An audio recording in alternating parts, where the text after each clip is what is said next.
always been my dream to be a food trucker. I'm a cook, I'm not a business person. I didn't know about the permits or taxes. There's a lot I had to learn.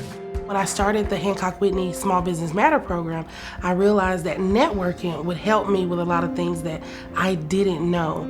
After I signed up for the program, when I left, I had business license, applied for a business credit card, a business account. I feel like I got the full package. That's one of the things I like about being a part of this program. I have someone I can call when I need help. Hey, I want to thank. That's the beauty of being a part of the Hancock Whitney Small Business Matters. They want to see you grow, and they're rooting for you. One day, Meatballs will have a fleet of food trucks here on the Mississippi Gulf Coast. It doesn't matter what your dream is, just live your dream.